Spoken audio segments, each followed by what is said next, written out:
Buenos días, amigos y amigas. Qué gusto, como siempre, saludarlos. Estamos muy contentos, como siempre, por la preferencia, por seguirnos en este horario de 7 a 8 de la mañana, hora de la costa este de los Estados Unidos, aquí y allá. Esta propuesta que busca informar, como siempre, y contar lo que está pasando en Latinoamérica y en los Estados Unidos. Tenemos información, continúa el conflicto entre Irán e Irak. Entre Irán e Israel estamos pendientes de lo que va a pasar. La Casa Blanca ha anunciado y ha pedido ya reiteradas veces en las últimas horas que termine el enfrentamiento, un cese al fuego. Donald Trump también le ha pedido rendición incondicional al ayatollah, al líder de Irán, y en este momento se está esperando en Washington alguna novedad específica ya que podría tal vez determinar la intervención de Estados Unidos en este conflicto. Nosotros esperamos de que para bien del planeta no se llegue a mayores y que Irán desista en esta posición que para muchos países es hostil. También estaremos hablando sobre el tema de inmigración, como siempre, estaremos con reportes desde Bolivia, como es habitual, y también estaremos conversando de lo que está pasando en estas últimas horas respecto a cómo es el cambio climático. Hace poco, el huracán Eric en México generó alerta en la población. Estaremos hablando de eso también más adelante. La revista Latino celebra 200 años de creación de Bolivia y para conmemorar esta fecha histórica, premiaremos a los bolivianos de oro en el exterior. La invitamos a una noche inolvidable en la gran gala de presentación de nuestra edición especial Bicentenario de Bolivia. Un encuentro donde el pasado y el futuro se abrazan. Sé parte de este evento que hará historia. 200 años de independencia, mi Bolivia. Cambas, collas y chapacos compartiendo tu canción. ¿Tu campaña está lista para la victoria? Cardiza y Analítica es tu socio estratégico con análisis de Big Data e inteligencia artificial. Transformamos el ruido de las redes en información clave para tu triunfo. Ofrecemos asesoría política integral, servicios de analítica de vanguardia, libros especializados y capacitación exclusiva. Con Cardiza y Analítica no solo compites, ganas. Contáctanos.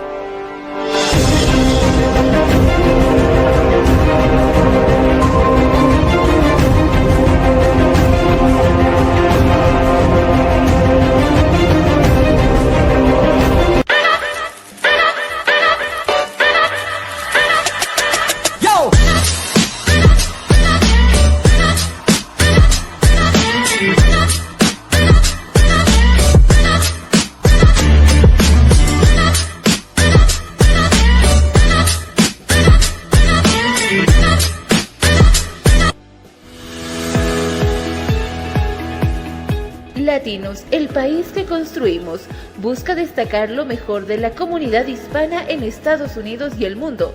Todos los días te informamos por nuestra red multimedia y no te olvides buscar nuestra edición impresa de forma gratuita todos los meses.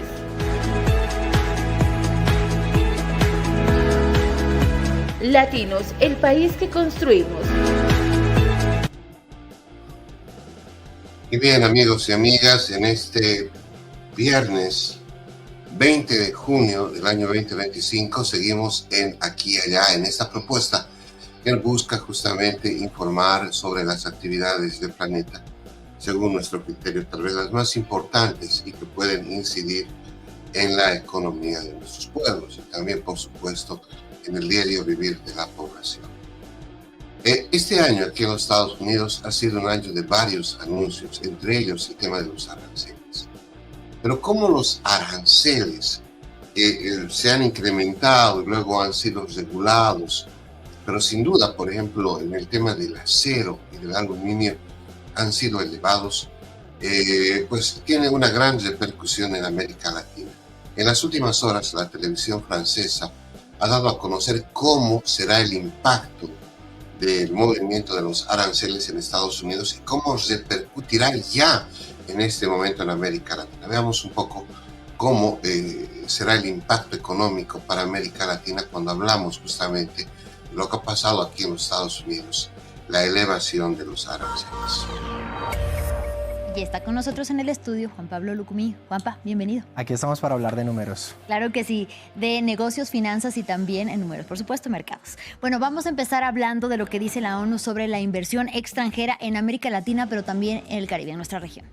Elena, pues el panorama en 2024 no fue bueno cuando la inversión extranjera se hundió un 12% y con este panorama la Agencia de Comercio y Desarrollo de Naciones Unidas dijo que este año puede ser mucho peor. La caída de inversión fue especialmente pronunciada en Sudamérica con una reducción de las entradas de inversión en economías clave como Argentina, Chile, Colombia y Brasil. Sin embargo, a pesar de una reducción del 8% de inversión extranjera, Brasil, la primera economía de la región, sigue siendo la de mayor recepción de capital extranjero de este lado del mundo, en parte reforzado por las inversiones en curso de los sectores de las energías renovables. 2024 entonces fue un mal año para las inversiones extranjeras en Latinoamérica, un mal año que no contaba con los aranceles a diestra y siniestra de Trump como pues está pasando en este año, y con esta política comercial la ONU dice que América Latina sufrirá en esta área mucho más. Y vamos a seguir platicando. El arancel del 10% en muchos de los países en desarrollo, según nuestras cifras, podría significar una disminución del 20% en sus exportaciones. Así que es un impacto muy significativo.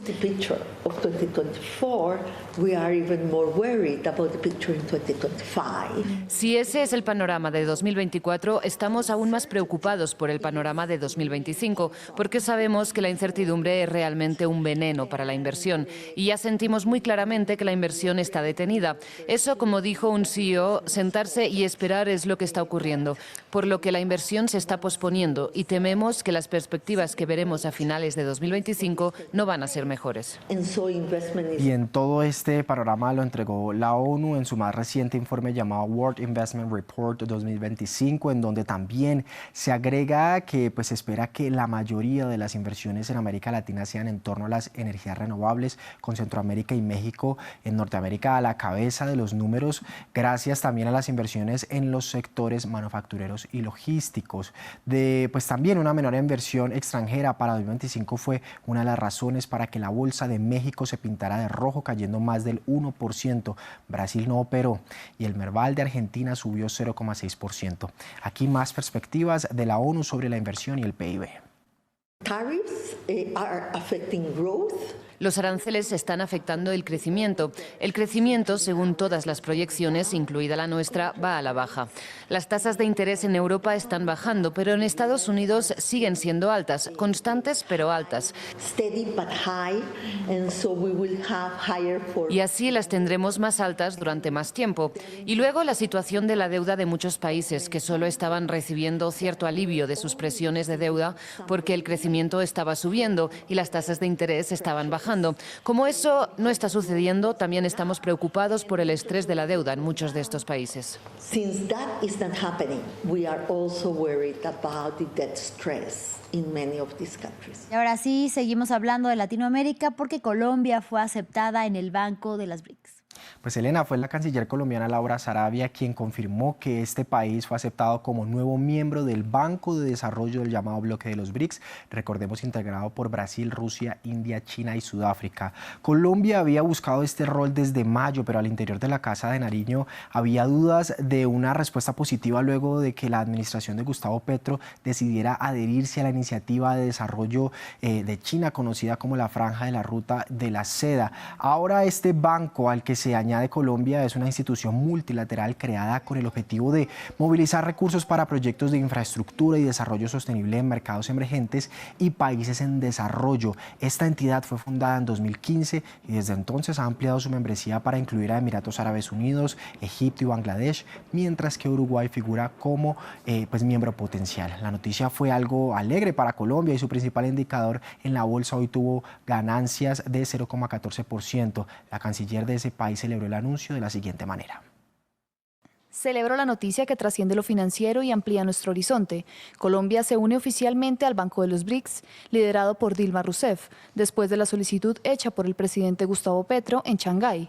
Seguimos abriendo camino hacia nuevas oportunidades para el país. En otro orden de ideas, en Estados Unidos el presidente Donald Trump firmó el decreto con el que se aplaza la venta de TikTok, la China. Primero en la semana fue el anuncio, ya ahora la firma. La empresa china ByteDance tiene entonces unos 3 meses más para buscar comprador en Estados Unidos. Trump ya ha aplazado 2 veces por 75 días la entrada en vigor de una ley aprobada en 2024 por el Congreso que obliga a la empresa matriz de la red social ByteDance a ceder control. En un comunicado, TikTok agradeció el liderazgo y apoyo del presidente Trump, que hicieron posible que la plataforma siga estando disponible para más de 170 millones de estadounidenses y más de 7,5 millones de empresas en ese país, que en su momento también solo con el anuncio, recordemos, muchas personas salieron a las calles a protestar para que no se bloqueara esta aplicación, porque muchos dependen también de sus ingresos que tienen, sobre todo en Norteamérica. ¿Por qué crees, según tu análisis, que se está aplazando? Pues en este caso el mismo Trump ha dicho que no quiere venderla. Recordemos que esto viene desde la administración anterior, desde Biden. Así que en muchos temas hay algo particular que enoja a Estados Unidos, y es esta plataforma sin fin, este algoritmo, pero también de que han dicho de que por medio de ella puede que haya mucho acceso para información de los estadounidenses. Y que es de su gran rival económico, China. Así es. Bueno, por otra parte, nos vamos más al oriente y hablamos de Rusia con declaraciones que llegan desde el Foro Económico de San Petersburgo. Elena, declaraciones contundentes y que han dado la vuelta al mundo. Este jueves el ministro de Economía ruso dijo que su país está al borde de la recesión. Él mismo fue confrontado por el interlocutor del evento, quien dijo que sus palabras eran pesimistas y determinarían la sentencia para la economía rusa. Así lo dijo el encargado de las finanzas de ese país. De acuerdo con los números, tenemos un enfriamiento, pero todos nuestros números están en el espejo retrovisor. De acuerdo con los sentimientos actuales de la empresa y los indicadores, en general, me parece que estamos al borde de una recesión. Lo cierto es que el también llamado país más grande del mundo, que reportó hace unos meses una economía aparentemente resistente a las sanciones de Europa, ahora tiene un PIB con crecimiento nulo según los datos oficiales. ¿A qué se debe esta posible recesión en Rusia? La jefe del Banco Central lo explicó. ¿Por qué se está produciendo esta desaceleración? Porque después del sobrecalentamiento realmente lo llamamos sobrecalentamiento. El dinero entraba en la economía a través de préstamos, mucho más rápido de lo que se desarrollaba la producción de bienes y servicios. Pero la demanda ha superado a la oferta y tenemos inflación. Y a medida que la inflación disminuya, habrá tasas moderadas. Juanpa, y finalizamos con la cifra del día. Así es, casi 66,000 anuncios en la plataforma de Airbnb tendrán que ser bloqueados luego de que un tribunal español dijera que los alquileres de corto plazo en la famosa aplicación socavan la crisis inmobiliaria de España, mientras se ven números récord de turistas entrando a las ciudades más instagramables. Hay que decir que recientemente, justamente esta semana, en algunas ciudades también, algunos activistas volvieron a salir para no dar la bienvenida a muchos turistas que, entre otras cosas, alteran los precios de las viviendas, pero también precios en general, la inflación y demás. Bien, así estábamos viendo el reporte de France Press hablando justamente sobre economía.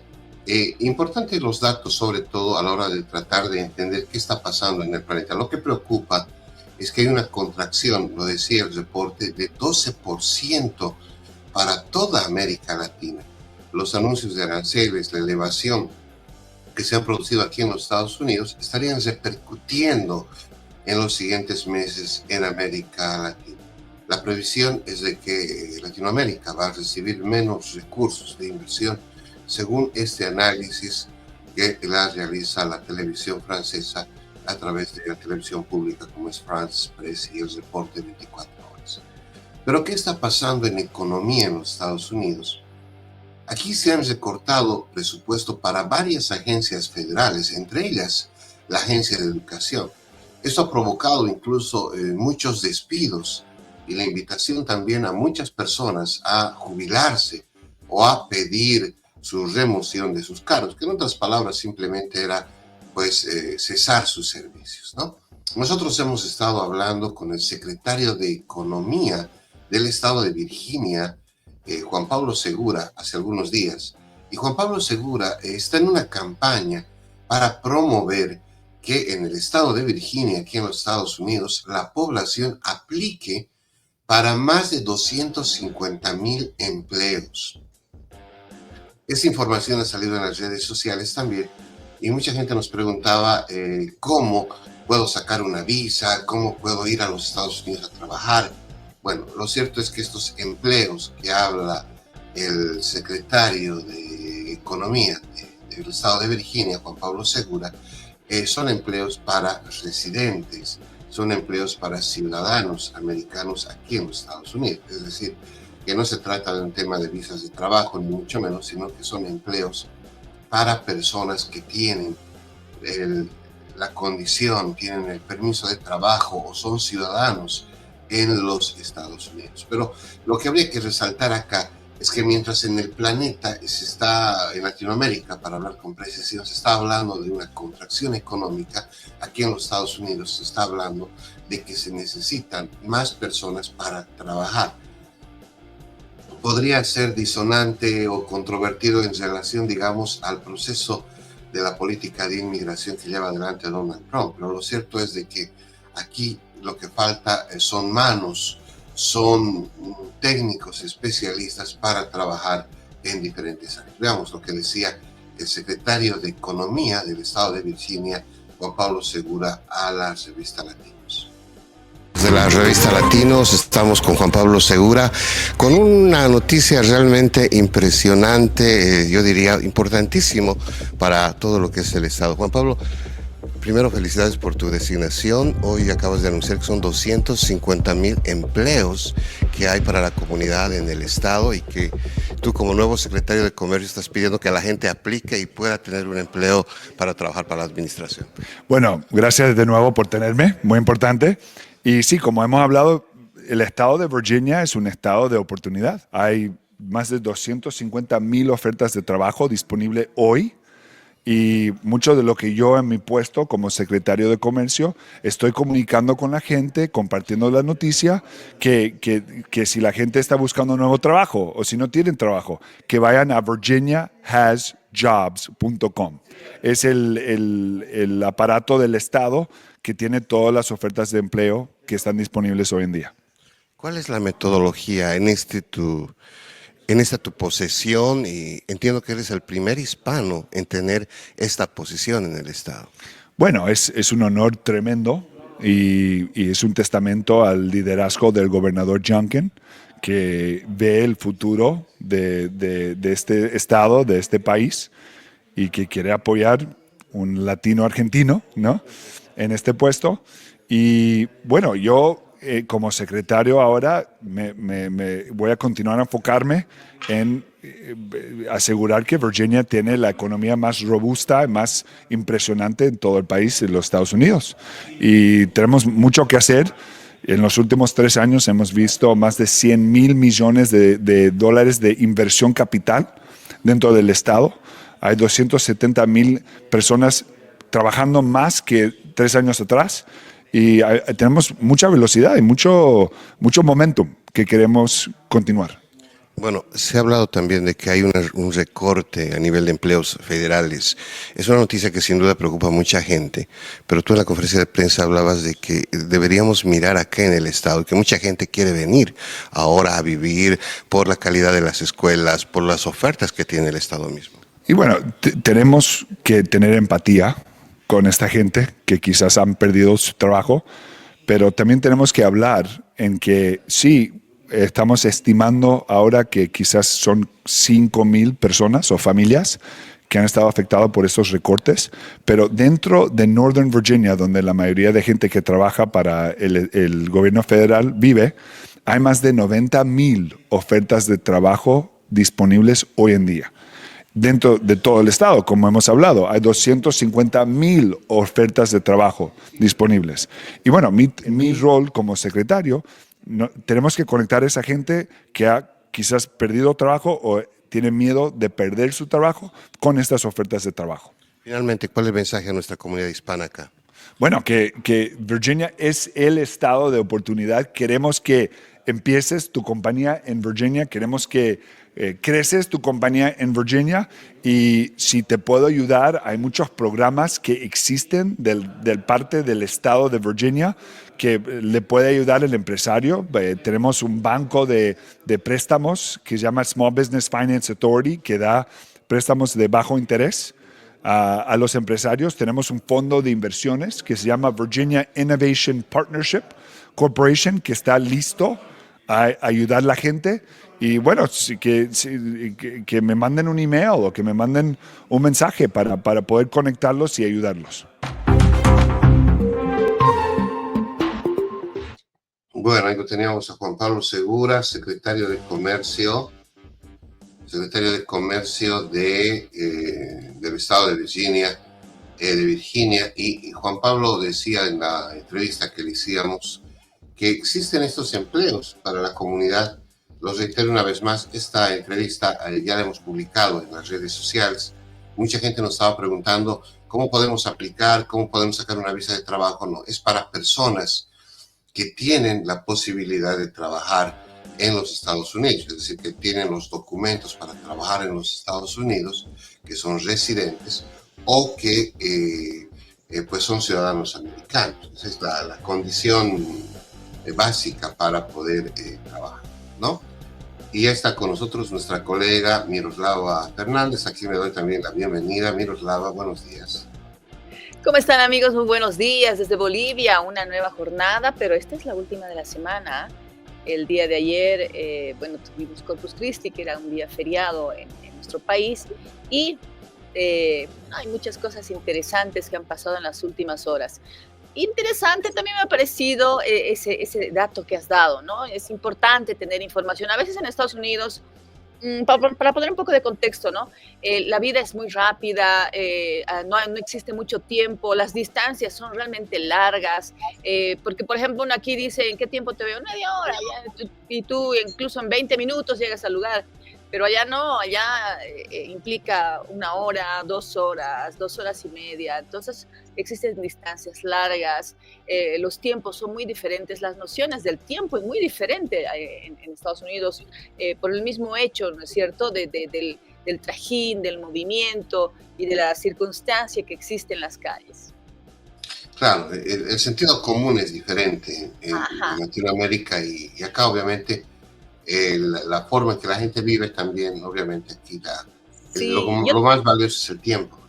Yo te confieso, no veía televisión, no me daba el tiempo para ver televisión, porque llegaba a casa y mis tiempos los destinaba a otras cosas, ¿no? A estar conversando, a salir, pasear. Entonces no me daba el tiempo. Y por eso digo, dar tips de información creo que es muy enriquecedor.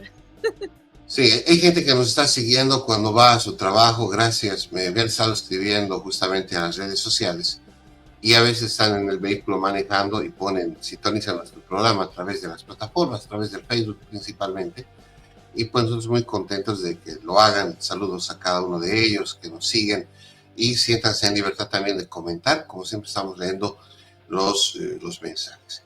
Y te cuento, Miroslava, que hace poco estuvo aquí en los Estados Unidos el comisionado de El Salvador. ¿Por qué hablo del comisionado de El Salvador?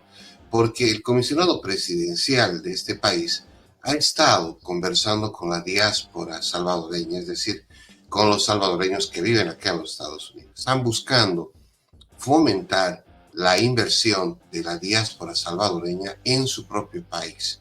Hay que recordar que El Salvador ha recibido $1.200 millones hace poco del Fondo Monetario Internacional. Están construyendo un nuevo aeropuerto internacional, están con varias obras. Durante la presidencia de Nayib Bukele, El Salvador busca convertirse en el nuevo Singapur, así lo ha dicho Bukele, y en esto justamente están trabajando. Veamos lo que dice el comisionado, lo reitero, presidencial de El Salvador, que hace poco estuvo aquí en el área metropolitana de Washington.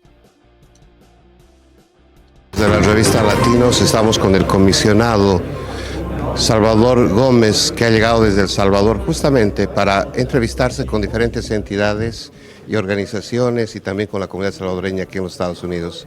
Doctor, para mí un gusto conocerlo, un privilegio escuchar su exposición. ¿Cuál es el mensaje que da Nayib Bukele en este 2025 y cuál la motivación de usted para estar acá con la comunidad? Bueno, nosotros hemos venido aquí hasta el DMV, Washington DC, Maryland y Virginia, para dar a conocer la existencia de la Comisión Presidencial para la Atención de Salvadoreños en el Exterior, que es una comisión que está dedicada para darles una atención y que sirva de puente a los salvadoreños que están en todo el mundo para que si quieren llegar a contribuir con su conocimiento, con sus negocios al Salvador, lo puedan hacer y que los invitamos para que cuando lleguen nos visiten a las oficinas de la Comisión Presidencial para poderles dar la atención necesaria, especialmente ahora que el presidente de El Salvador, el presidente Nayib Bukele, ha decidido convertir el tema de salvadoreños en el exterior en política de Estado. Los quiere atender desde Casa Presidencial a través de esta comisión presidencial y por eso es que estamos ahora en este día visitando el DMV. Vamos a visitar posteriormente Los Ángeles, New York, Madrid, Barcelona, cualquier lugar donde estén los salvadoreños, Canadá. Vamos a ir para dar a conocer la visión y estrategia de nuestro presidente Nayib Bukele para darle la bienvenida a todos los salvadoreños en el exterior. ¿La idea es apalancar recursos hacia El Salvador? Sí, recursos tanto en conocimiento como financieros para ir convirtiendo a El Salvador en el sueño que tenemos todos los salvadoreños de convertirlo en un lugar de primer mundo. Doctor, El Salvador hace poco ha recibido un crédito millonario del Fondo Monetario Internacional. Muchos países en Latinoamérica se preocupan siempre cuando reciben tanto dinero del Fondo Monetario. Le digo esto por la estabilidad económica y por la posibilidad de realmente pagar ese crédito. ¿Cómo usted, siendo parte del entorno de la administración de Bukele, ve el tema mismo de la administración de esos fondos? No, es que nosotros tenemos... Una de las cosas que decía el presidente cuando inició su campaña política es: si usted quiere ser miembro y colaborar en este movimiento que va a transformar El Salvador, tiene que amar al Salvador, sumar y no restar y no robar. Entonces, esa última va expresamente para la administración pública, que aquel funcionario que le den un presupuesto para que haga algo y que no funcione, nosotros ya sabemos que el presidente lo quita inmediatamente y si sale culpable va para la cárcel. Gracias, doctor. Bien, ahí lo teníamos. ¿Qué te parece? Bien, muy interesante, ¿no? Tomando en cuenta que había críticas dentro de El Salvador a inicios de año, incluso creo que una diputada había criticado a Nayib Bukele por no haber puesto como prioridad a los salvadoreños en Estados Unidos. Fue una reunión que habría sostenido con el secretario de Estado del país norteamericano, Marco Rubio, y bueno, fue precisamente Karina Sosa que hizo esta crítica, que obviamente imagino que es una respuesta contundente, ¿no?, para ella, con todo esta implicancia, todos estos resultados que se están dando de algo que es muy necesario, no solo en El Salvador, ¿no?, sino de todos los países que tienen a sus compatriotas en Estados Unidos, de alguna u otra forma, al ser este país un lugar que concentra tanto a quienes buscan un sueño americano, como quien dice. Creo que es una prioridad para cualquier país, tomando en cuenta la circunstancia actual de quienes han migrado y no están contando con la seguridad como para poder quedarse y más aún poder ser incluso deportados, ¿no? Claro, en el caso de El Salvador, aquí la gente, yo te diría que el 99% lo apoya a Bukele, ¿no? Porque la mayoría de las personas que están aquí justamente viviendo son refugiados, producto de las guerrillas en El Salvador, y que la violencia los ha obligado, las maras principalmente, a vivir en los Estados Unidos, a escapar de El Salvador. Ahora mucha gente está volviendo después de muchos años a El Salvador y pese a todo, yo pienso que Bukele tiene una gran popularidad en este momento aquí en la diáspora y obviamente allá, obviamente también existen reclamos, se habla de vulneración de derechos humanos, Y a propósito de El Salvador, Miroslava, quiero mostrarte, amigos y amigas, este video que tiene que ver mucho con lo que está pasando en este momento con el tema de inmigración y también tiene relación con lo que pasa con los deportados. Hay gente de Venezuela que han sido deportados a la prisión de Bukele y que en este momento están reclamando y están pidiendo volver a Venezuela. Veamos lo que dice la televisión. Los migrantes venezolanos deportados desde Estados Unidos a una cárcel de máxima seguridad en El Salvador permanecen totalmente aislados. Así lo afirmaron el jueves familiares y activistas de derechos humanos, luego de una visita al país centroamericano la semana pasada. Pudimos comprobar en ese viaje que los venezolanos migrantes deportados a El Salvador están totalmente aislados, incomunicados, sin ningún juicio en El Salvador, donde no han cometido ningún delito, sin ninguna claridad de su futuro legal. Desde el 15 de marzo, más de 200 migrantes venezolanos fueron deportados a El Salvador luego de que el presidente estadounidense Donald Trump invocara la Ley de Enemigos Extranjeros de 1798, utilizada en tiempos de guerra, bajo el argumento que los detenidos integraban la banda criminal Tren de Aragua. Los migrantes permanecen detenidos en el Centro de Confinamiento del Terrorismo SECOT. La megaprisión de alta seguridad fue inaugurada en 2023 por el presidente salvadoreño Nayib Bukele para los pandilleros.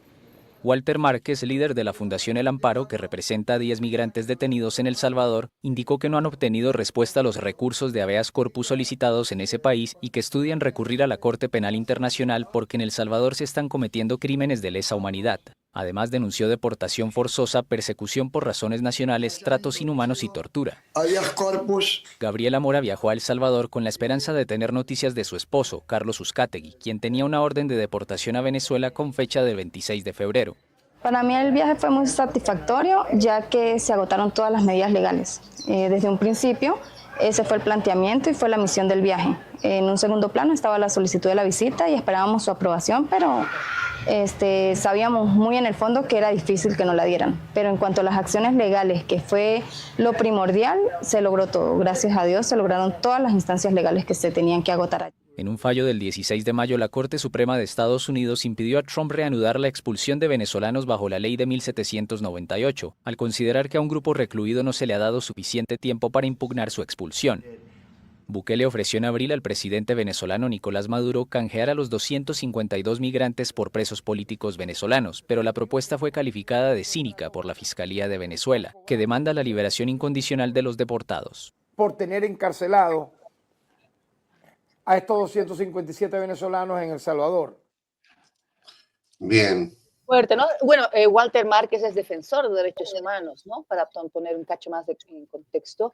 Y en el SECOT, entonces, esta situación, me imagino que ha sido un convenio, ha tenido que existir un convenio entre países para que se dé este tipo de traslado de ciudadanos venezolanos hasta estos lugares, estos recintos de máxima seguridad en El Salvador.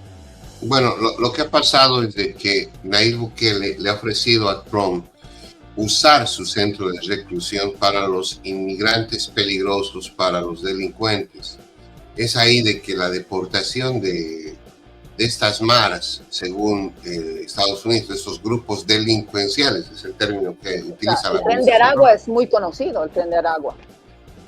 Claro, se los ha enviado directamente a este centro, pero muchos de estos miembros de estos grupos irregulares, por así decirlo, son de origen venezolano, pues es por eso que los familiares dicen ahora están allá en El Salvador detenidos y están en condiciones inhumanas. Bueno, esas son las imágenes más populares. Son las más populares. Además que Márquez asegura, ¿no?, que dentro de estos deportados no serían todos del Tren de Aragua.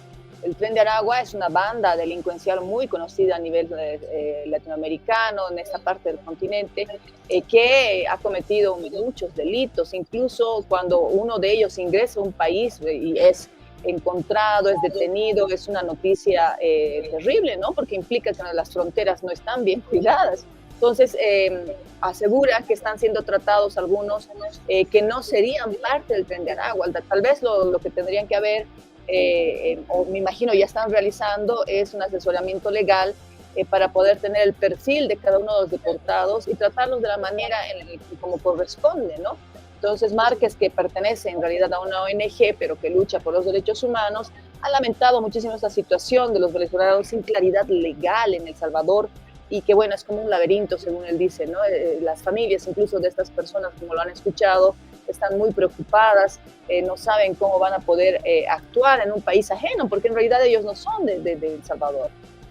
Sí, bueno, esto es parte de la política de inmigración del presidente Donald Trump, es parte de todo esto que estamos viviendo, ¿no? Las implicancias, ¿no es cierto? Porque al fin y al cabo, llegado el momento en Estados Unidos, simple y llanamente tienen a la persona, al sujeto, tienen, digamos, algunos antecedentes o algún tipo de información y proceden. Ya después ellos tienen, cada uno tiene que ver en sus países cómo van a poder defender sus causas, ¿no? Una vez ya son deportados. Esta es la misma situación. Entonces, por eso les decimos y reiteramos las veces que sean necesarias, que sean las personas que tienen un carácter migratorio, que creen que tienen cierto tipo de observación y que podrían caer en manos del ICE, que estén ya asesorados, que caminen con sus papeles y que obviamente tengan la noción exacta de cómo actuar de acuerdo a las enmiendas existentes en el país en el cual residen. Sí, importante la recomendación, Miroslava. Pero sigamos hablando del planeta antes de irnos a Bolivia. Hay mucha información de Bolivia. ¿Qué está pasando con Irán e Irak? Con Irán, perdón, e Israel. Lo reitero, Irán e Israel. En las últimas horas, el ayatollah, el principal líder iraní, ha dicho que no se van a rendir y le ha vuelto a decir a Estados Unidos que no se entrometa en este problema. Es más, ha dado a entrever de que Irán haría movimientos contra aquellos países que lo dañen, que lo afecten, pero en el extranjero. Y es por eso que ha habido una alerta en diferentes partes del planeta ante la posibilidad de atentados. Veamos lo que decía justamente el ayatollah, el principal líder iraní, al respecto de este tema que pues preocupa al planeta, porque estamos hablando de una guerra, Dios no lo quiera, nuclear. El líder supremo de Irán prometió el miércoles que su país no se rendirá. En un mensaje televisado durante el 6º día de confrontación directa con Israel, el ayatolá Ali Khamenei lanzó una advertencia a Estados Unidos, cuyo presidente Donald Trump pidió la rendición incondicional de Teherán. Khamenei calificó estas declaraciones como inaceptables. Si Estados Unidos interviniera en este terreno, especialmente mediante una implicación militar, el daño que sufriría sería sin duda irreparable. Khamenei, en el poder desde 1989, es quien tiene la última palabra en las grandes cuestiones de Estado. La nación iraní se opone firmemente a una guerra impuesta, como se opondrá firmemente a una paz impuesta. Esta nación nunca se rendirá a los dictados de nadie. El ejército israelí lanzó el viernes pasado una campaña militar sin precedentes con el objetivo de desbaratar el programa nuclear iraní. Irán ha respondido atacando a Israel con misiles y drones. El Estado hebreo y varias potencias occidentales sospechan que Teherán quiere dotarse de la bomba atómica, algo que la República Islámica niega. La gran cuestión ahora es si Estados Unidos intervendrá de alguna forma, después de que Trump avisara que podría matar a Khamenei, a quien llamó un blanco fácil, pero que por ahora no lo hará. Bueno, así está la situación en Irán. No, y además que hay muchos países que ya han empezado a lanzar comunicados, ¿no? Solicitando que las personas de sus países que están en Israel tomen todos los recaudos correspondientes, e incluso hay unos más extremistas que aseguran que sería bueno que desocupen Israel, ¿no? Esto preocupa muchísimo en el sentido de, como habíamos hablado hace un par de días, ¿no? Ese spot, esa publicidad oscura que lanza Irán, hablando con quizás, tal vez, y mostrando, ¿no es cierto?, un arma nuclear, que es más que todo una guerra psicológica, ¿no? Una forma de amedrentar, de doblegar, podríamos decir, el sentido de mantenerse firmes de los israelitas y esto obviamente también preocupa a otros países. Entiendo que Putin ha ofrecido ser el mediador entre Irán y Israel.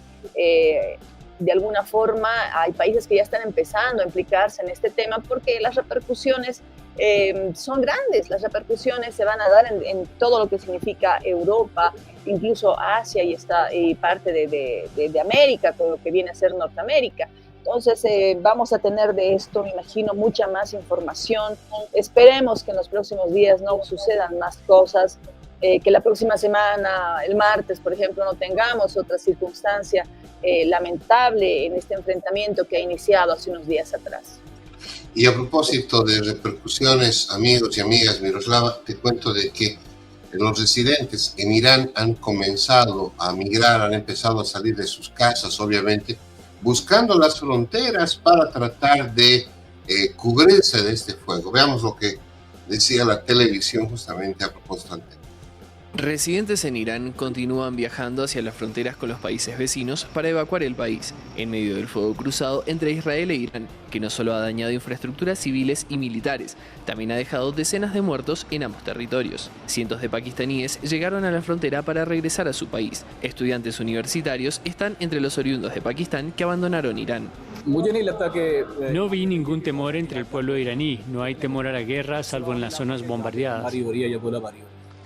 Armenia es otro de los puntos donde se dirigen las personas que evacúan Irán, aunque el viaje hasta la frontera es difícil. Un taxi puede cobrar hasta $220 por un trayecto de unos 400 kilómetros. Sin embargo, allí la decisión de algunos iraníes en el exterior llama la atención. Queremos ir a defender nuestro país. El miedo no tiene sentido para un iraní. Queremos ir y plantarnos frente a los misiles. Queremos defender a nuestro líder Ali Khamenei. Queremos apoyar a nuestro líder. La frontera terrestre con Turquía también permanece abierta. Allí la seguridad ha aumentado, pero Ankara no ha reportado flujos migratorios en situación irregular. Tenía que viajar a Europa, pero mi vuelo fue cancelado y tuve que cruzar la frontera terrestre. Llevo 28 horas viajando. Probablemente necesito otras 24 horas para llegar a Estambul, debido a la guerra. Vengo de Isfahan y la situación en Irán es terrible ahora mismo. Espero que la guerra termine pronto. Bueno, migrantes, otros migrantes ahora por el tema de la guerra, Miroslava. Sí, como te decía, ¿no? Hay unos tweets en los cuales se habla por lo menos de 2 países que ya se han manifestado en este enfrentamiento. No sé si los podemos poner uno a uno. Sí, ahí estamos colocándolo justamente. Ahí tenemos a Arabia Saudí, ¿no? Afirma que cualquier ataque armado de cualquier parte contra instalaciones nucleares dedicadas a fines pacíficos, o sea, para ellos son para fines pacíficos, constituye una violación de las resoluciones internacionales. Ya está tomando partido. Claro, y tú eres muy benevolente al leerlo así, pero hay que ser claro, ¿no? O sea, el tener armamento nuclear no es pues precisamente para fomentar la ciencia, ¿no? O sea, uno, es como cuando tú decides comprar un arma, tienes que estar consciente que la vas a usar. Ya es algo irracional, pero sigamos viendo los tweets. Ahí tenemos otro, Miroslava.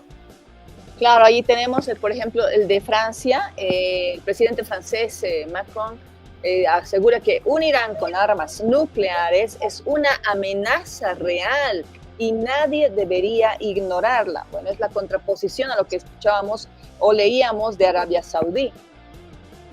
Bueno, el mundo se está polarizando. Ayer ya lo decíamos justamente, y también en los últimos días hemos estado viendo reportes de diferentes institutos que están analizando la temática. Y para hacerlo corto, como utilizo a veces esa muletilla, para hacerlo corto, el tema es que hay una polaridad entre el bloque que está promoviendo los Estados Unidos con Europa y la resistencia del pueblo palestino, a donde se une Irán y ahora también se mete Rusia. Se involucra en un conflicto donde todo el mundo sabe que durante años Rusia ha estado apoyando al pueblo iraní en este tema tan delicado como es el armamentístico. ¿Tenemos otro más? Sí, tenemos otra reacción más. Ya le estamos colocando. Y es una persona que también ha dicho: quiero participar de la noticia internacional. Ahí está. Quiero que tú lo comentes, Miroslav. Ajá, bueno, es Corea del Norte, ¿no? Advierte, Corea del Norte se suma a quienes advierten, Estados Unidos y la Unión Europea, que no se unan a la guerra de Israel contra Irán. Califica a Israel como una entidad similar al cáncer. Eso sí es más fuerte. Bueno, mira, es parte de la polaridad. Estaríamos volviendo, yo diría, a los bloques tradicionales de la Guerra Fría, y se está polarizando otra vez el mundo, ¿no? Se está polarizando el mundo. No es novedad de que Corea del Norte ha estado apoyando la guerra, por ejemplo, en Ucrania. A comienzos de año se han detenido a varios soldados norcoreanos que estaban en Ucrania combatiendo, y se los ha agarrado, y obviamente han tenido que ellos confesar que eran del ejército norcoreano. Entonces, mira, ¿qué hace? O sea, este tipo de comentarios no alientan lo que todos nosotros proponemos como paradigma de vida, como es la paz, el convivir bien, el vivir bien se le llama en Bolivia. Bueno, en fin. Además que existen, ¿no es cierto?, tratados internacionales, sobre todo con respecto, después de la experiencia en la década de los 40, en lo que sucedió en Hiroshima y Nagasaki, hay unos tratados internacionales que ponen unos límites, que ponen unas limitantes para el uso, por ejemplo, de uranio, para cuánto tiene que tener cada país. Son limitantes que de alguna u otra forma, en determinado momento, determinaron estos países que hicieron el convenio, que eran límites sanos, ¿no?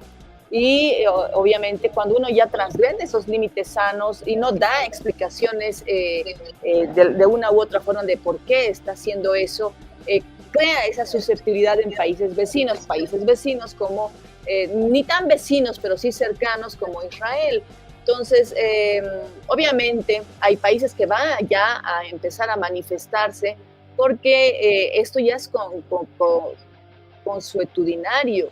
El ataque, estábamos viendo, por ejemplo, hace 2 días atrás, un tipo de misil nuevo, un misil que no se conocía, que fue lanzado contra Israel, que tenía como una especie de doble impacto y visualmente era como una estrella, una forma como una destela en la parte de atrás que cruzaba los cielos e impresionaba, y no sabías realmente cuál iba a ser la circunstancia, el impacto, qué iba a pasar cuando el misil llegue a destino. Entonces, es una situación de zozobra muy fuerte para quienes habitan, ¿no? Más allá de las decisiones de los gobernantes, hablamos de los habitantes, de los civiles, de la gente que se encuentra viviendo y que recibe estos impactos, recibe esta presión, tanto de Irán como de Israel, porque tampoco podemos hablar solamente de Israel, no podemos sesgarnos de esa forma, hablamos de los habitantes de ambos países.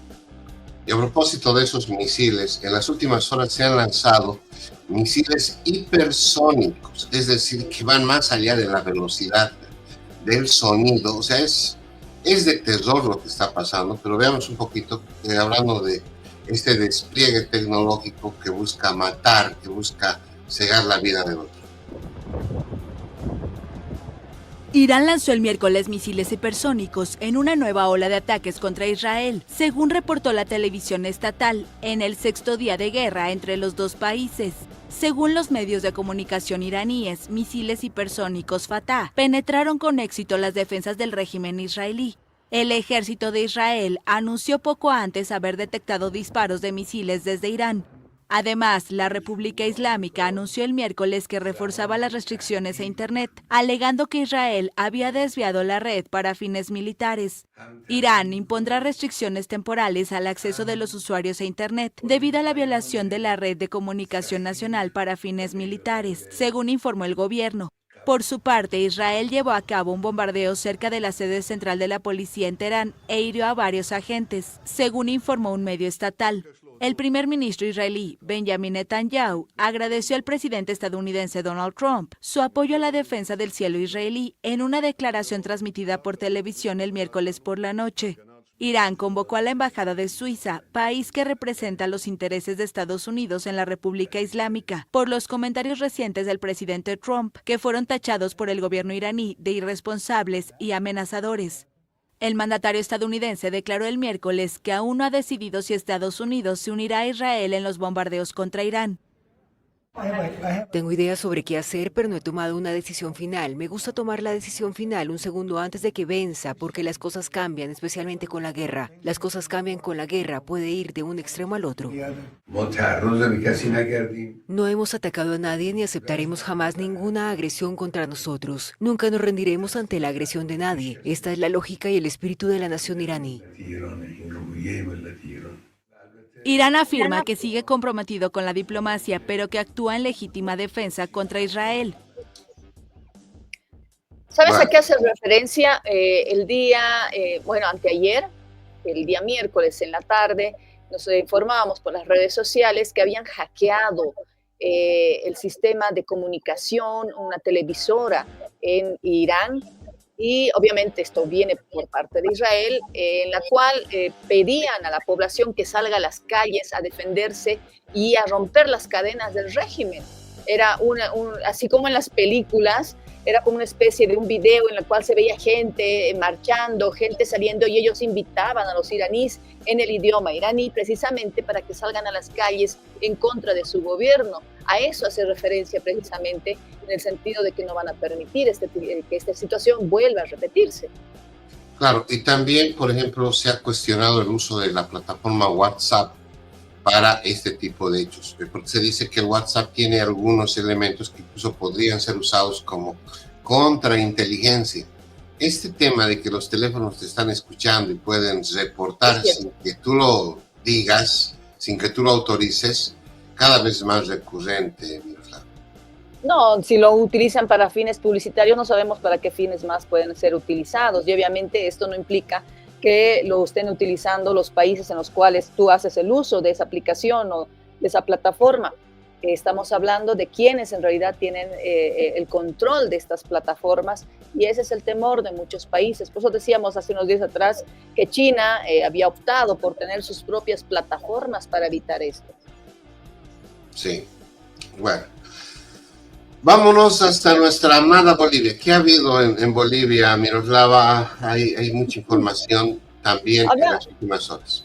Hablamos de este tema, de esta denuncia de corrupción, ¿no es cierto? De una especie de un audio que revelaba una especie de coordinación entre un juez y un magistrado con el exministro del gabinete de Luis Arce, el exministro de Justicia, César Siles, que el día de ayer a las 2 de la tarde se presentó para dar su declaración formal ante la Fuerza Especial de Lucha contra el Crimen, que viene a ser como la policía, en la ciudad de La Paz. Se presentó voluntariamente para brindar su declaración informativa. Sin embargo, tras existir una orden de aprehensión emitida previamente por la Fiscalía, la misma fue ejecutada de inmediato. En este tema pasó la noche el exministro de Justicia en celdas policiales, y bueno, vamos a escuchar ahora, vamos a ver un poco las imágenes de cual agradecemos a COTV, en la cual vemos que él está ingresando a la FELCC, una declaración por parte de él. Escuchemos un poco entonces, ahí es cuando él está ingresando a la FELCC, es un día feriado, por eso se encuentran las puertas cerradas, y después la declaración que él da a la prensa. Luego, posteriormente, sube. Ahí escuchemos. Sin embargo, yo soy respetuoso del principio de reserva que han declarado en esta investigación, y voy a pedir también a mi abogado que pueda dar cualquier pormenor sobre ello. Ahora he venido a prestar seguramente mi declaración informativa. Doctor, se está hablando de que hay una orden de aprehensión. ¿Cómo califica, doctor, esta medida? ¿Ha dicho usted que se iba a presentar voluntariamente? Reitero, yo no voy a en ningún momento violar el principio de reserva de esta investigación.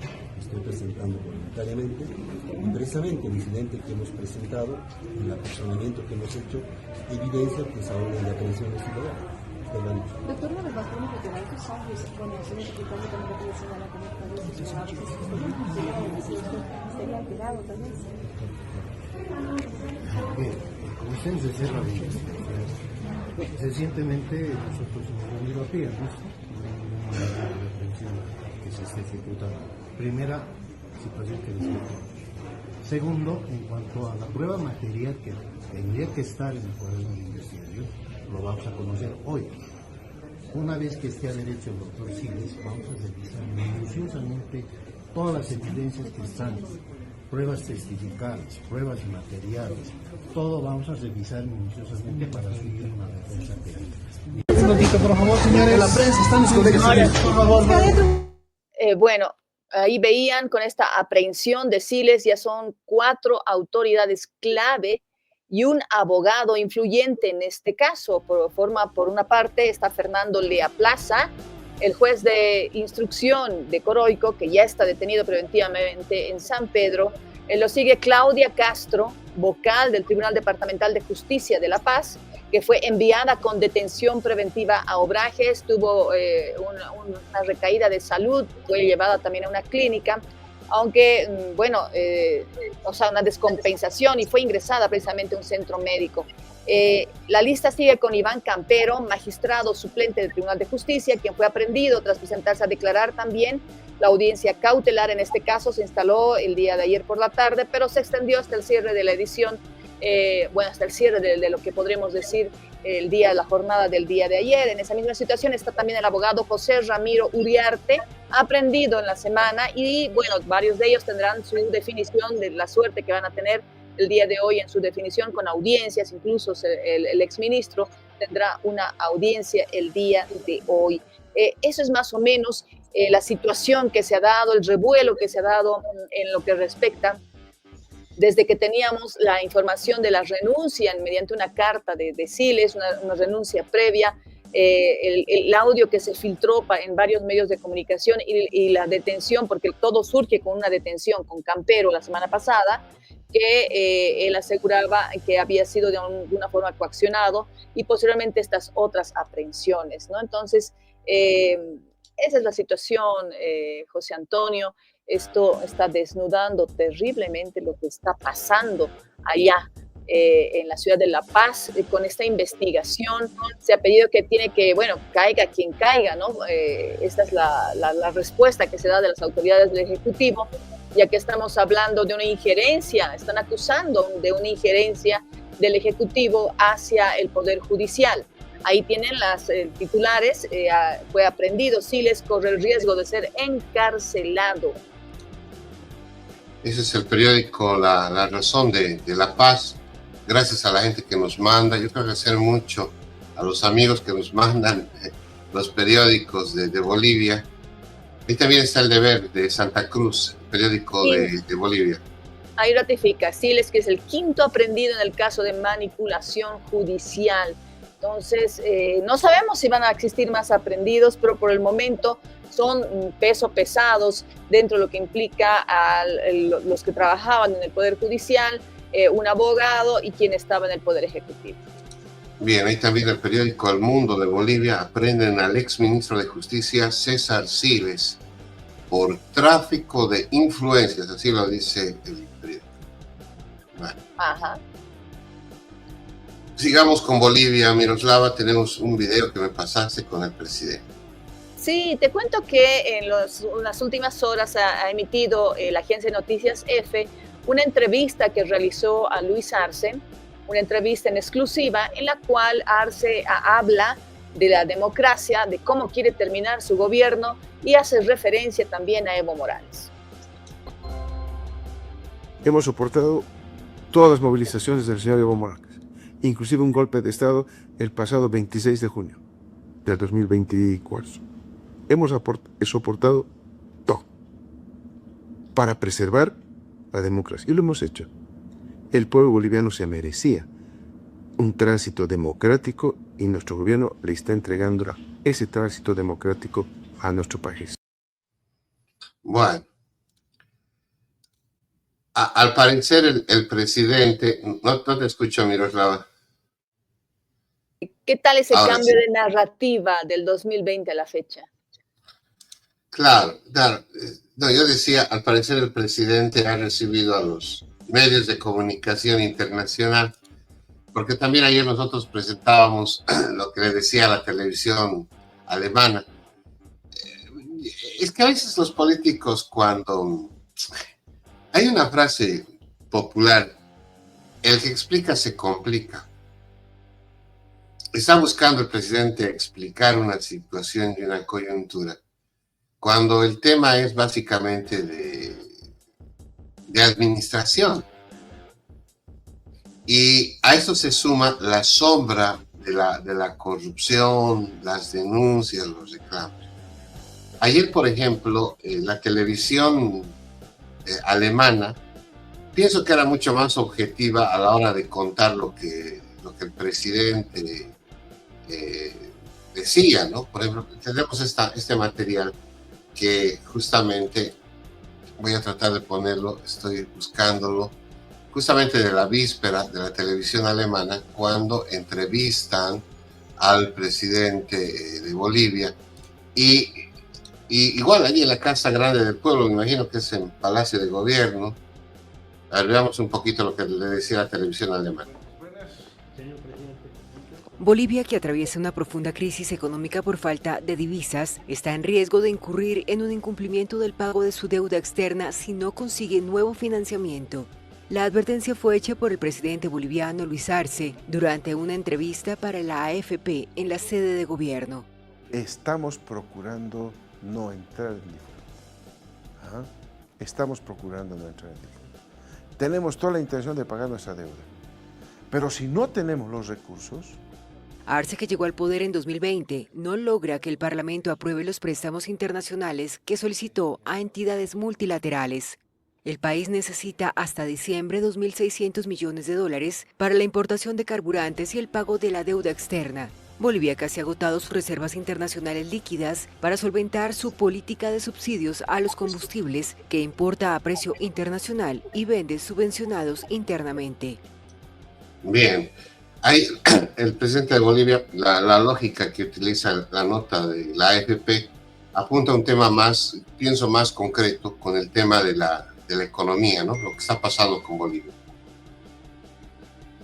Claro, pero a lo que vamos con la entrevista de F, ese ya viene a ser para mí un cálculo político, ¿no? Un cálculo político en el cual él espera, de alguna forma, intentó ser candidato presidencial nuevamente, hizo un anuncio, no me acuerdo si fue en la ciudad del Alto o en Potosí, en una concentración. Él manifestó varias veces que él intentaba repetir otro año, otra gestión más de gobierno. Sin embargo, las cifras, las estadísticas le fueron en contra, y esta situación de alguna forma le llevó a tener otro candidato en su ex ministro de gobierno, César del Castillo. Y ahora tenemos estos cálculos políticos, ¿no? A estar recurriendo a la imagen internacional que requieren para que de alguna forma se pueda limpiar un poco, de acuerdo a lo que él asume, la gestión de gobierno que ha tenido hasta el día de hoy, cómo quiere terminar esta gestión de gobierno. Y obviamente, como decíamos, es la temporada de echar tierra a quien hubiera sido el artífice, su jefe incluso de campaña el 2020, que fue Evo Morales. Bien, y tenemos este cuadro. Ajá, ya teníamos hace unos días atrás las posiciones en las cuales van a entrar los partidos políticos en la papeleta, y este ya es el diseño aprobado, es el diseño final. Esta es la papeleta que se va a utilizar el 17 de agosto en nuestro país. Esta papeleta va a ser distribuida no solamente a nivel nacional, sino también en los países donde van a poder emitir su voto nuestros residentes bolivianos. Esa es la papeleta electoral, ahí está ya definida. Pero veo una casilla que no tiene foto. ¿Quién es? Él es Dun. Él hasta el día de hoy, hasta este momento, no ha podido ser habilitado. Él asegura que va a ser habilitado, está haciendo campaña, pero mientras tanto él está supliendo otra persona, una persona que no es muy conocida en el ámbito político, porque se presume que todavía las fechas corren hasta el 3 de julio, él pueda presentar en este lapso su habilitación y pueda ya tener su fotografía en la impresión final de esta papeleta. Entonces es por eso que tenemos un vacío ahí. Es una persona que aseguran que tiene problemas, podríamos decir, de algún proceso cuando él era autoridad, bueno, era funcionario público, entiendo que en un municipio en la ciudad de La Paz. No sé si en el Alto o en La Paz, pero creo que sí fue en La Paz, en la cual él tiene que demostrar, ¿no es cierto?, que ya cumplió con todos sus deberes y que no tiene ningún proceso, no tiene ninguna deuda, no tiene absolutamente nada, porque es uno de los requisitos que tienes que entregar al órgano electoral. Y esta es una intención de voto, una encuesta que se dio hace 2 días atrás en El Deber, en la cual me gustaría un poco hablar, ¿no es cierto?, cómo cambió esta figura. Están poniendo, de hecho, están cerrando más o menos el cuadro con estos 3 personajes, que es Samuel Doria Medina, Jorge Tuto Quiroga y Andrónico Rodríguez, encabezando la encuesta. Luego tenemos otra que viene a ser los votos en blanco, que llegan a tener un 9.84%. Ahora sí vemos un 24.02%, que ya sube el 20% que no tenía antes en las otras encuestas Doria Medina. En la quinta posición se encuentra Manfred Reyes Villa, que es alcalde de Cochabamba. Ha solicitado permiso para poder excusarse y ser parte de sus campañas políticas, porque recordemos, tienen que viajar un montón, visitar muchas ciudades y hablar más que todo de su plan de gobierno. Sí. Luego tenemos a Rodrigo Paz Pereira con un 5.56%. Él ha sido senador, mucho antes ha sido alcalde de Tarija. Luego tenemos votos nulos de un 4.54%, indecisos de un 3.01% y el alcalde de Santa Cruz, el actual alcalde Johnny Fernández, con un 2.56% de la UCS, que es Alianza Patriótica. Luego, ahí, fíjate, es el partido político MAS y PCP, donde se encuentra el exministro de Gobierno, Eduardo Castillo, que es por quien más o menos están tratando de cuidar por parte del gobierno, de ver que suban las cifras. Como les decía y reitero, es histórico el tema de que el MAS llegue a ocupar posiciones tan bajas. Después de él se encuentra la actual alcaldesa del Alto, Eva Copa. Ahí está la foto que no estaba en la papeleta oficial, el señor Fidel, que representa en este momento a esta alianza NGP, pero posteriormente va a ser cambiada la foto por Jaime Dun, y el ADN, que entró al último, fue inhabilitado su candidato presidencial, por eso también no se tiene una foto. En este momento ya hay una persona habilitada, pero no hubo tiempo para la intención de voto, fue justo en ese lapso de tiempo en el cual presentaban la habilitación de una nueva persona para esta candidatura. Por eso es que tienen un 0.57%. Bueno, yo tampoco creo que sea tanto la causal, sino también que el ADN tiene un desgaste político de muchas décadas, ¿no? Sí. Bueno, hay que decir también de que esta encuesta tiene 2.500 muestras, se dice. Es una encuesta que ha hecho El Deber, el periódico, se podría decir uno de los más influyentes en el periodismo boliviano. Responde a intereses privados. El Deber tiene una data del empresariado privado que en algún momento incluso cuestionó al MAS, hay que también decirlo, para saber quién. Alguien decía, cuando tú veas una encuesta, tienes que ver quién paga la tinta y quién paga el papel. Bueno, cuando antes las encuestas eran boletos. Hoy en día son digitales. Sí, sí. Te doy un dato más. Ayer estaba dando El Deber otros datos del voto definido. Dentro de todos los encuestados, 57.7% asegura que su voto hasta el día de las elecciones podría cambiar. Y 42.3% dice que están totalmente decididos. Eso es uno de los datos que arroja, o sea, 57.7%. Eso quiere decir que nada está cerrado, por más que esté liderando Doria Medina, Tuto Quiroga y Andrónico Rodríguez. Es muy posible que toda esta situación llegue a cambiar, faltando incluso horas para el tema de la votación, e incluso darnos a entender cuál es el verdadero mapa de apoyo en el escrutinio. Esa es una cifra que me ha parecido muy interesante. Del 9% al 1%, los 3 candidatos que son alcaldes son los menos favorecidos y generan un fuerte rechazo. Es otro de los datos que también sacaba El Deber. Teníamos a los exalcaldes Manfred Reyes Villa, al alcalde Johnny Fernández y Eva Copa. Ellos, los 3 son autoridades ediles que decidieron también sumarse a este carro para la candidatura electoral. Manfred tiene el 9.39%, Johnny Fernández 2.56%, y Eva Copa 1.41%, que están reflejando la desaprobación de la ciudadanía en sus municipios, sobre todo, más que todos, es en sus municipios. Aseguran que no tienen liderazgo nacional y sus vicepresidenciables, en vez de sumar votos, les restan, según la lectura de un analista político, a la cual también me sumo, porque definitivamente, por ejemplo, en el caso de Manfred Reyes Villa, ha puesto a un candidato vicepresidencial que tiene más que todo una experiencia municipal en Santa Cruz. Esa lógica de que hay que tener un candidato, un binomio con alguien de Santa Cruz, tuvo mucha predominancia precisamente en lo que ha realizado Manfred Reyes Villa. En el caso de Johnny Fernández se debió una alianza política. Es una persona que no tiene mucho peso, podríamos decir, a nivel político, no es muy conocido, pero fue en base a una alianza que él ha realizado, porque no es como UCS que ingresa, sino es como una alianza con partidos políticos que también iba a abrirse, digamos, a tener alianzas con otros partidos políticos, y ahí es donde se estaba por sumar, incluso Andrónico Rodríguez, cuando fue inhabilitado la sigla del MTS, ¿no?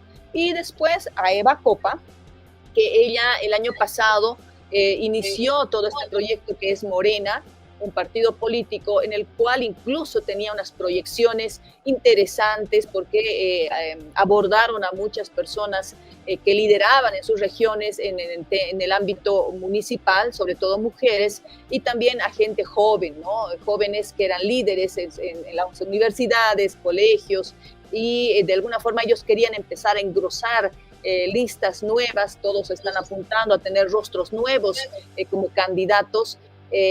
Sin embargo, esto tampoco ha surtido tanto efecto. Ella tiene 1.41% de aprobación dentro de estos 2.500 personas encuestadas en Bolivia. Bien, nos vamos, amigos y amigas. Así está la política de Bolivia.